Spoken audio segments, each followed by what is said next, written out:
In this video, I'll show you how to deactivate your Facebook account. If this video helps you, please consider subscribing to this channel, giving the video a like so others can find it too. Okay, so the first thing we're going to do is go to our Facebook page.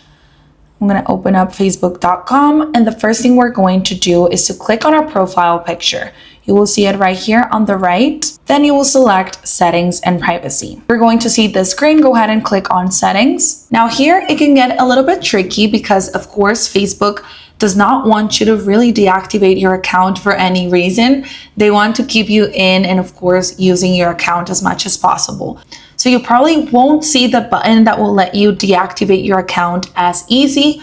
So the best way to do it is to simply go to the search settings right here. You can use either one. And I'm going to type in deactivate. From all these options, go ahead and click on personal details. Now here you will see some personal information. You don't need to worry about that. Simply go ahead and select account ownership and control. And here simply click on the second option, deactivation or deletion. If you have multiple accounts open with Facebook, it's going to show you all the ones that you have. Go ahead and select the one that you wish to deactivate.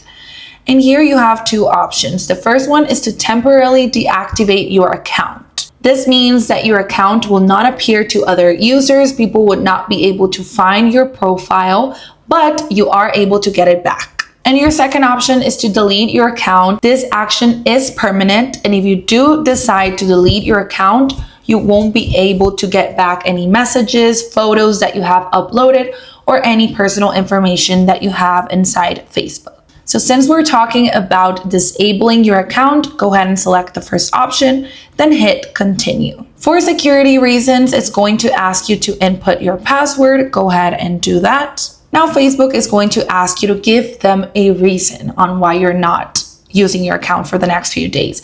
You can go ahead and select the one that applies. Let's say this is just temporary, I'll be back. And then we're going to hit continue. After you do that, you will automatically deactivate your account. And remember that to get it back, you simply have to log back into Facebook. So please be careful and remember your password, because if you don't, chances are you won't get your account back. Hope that helps.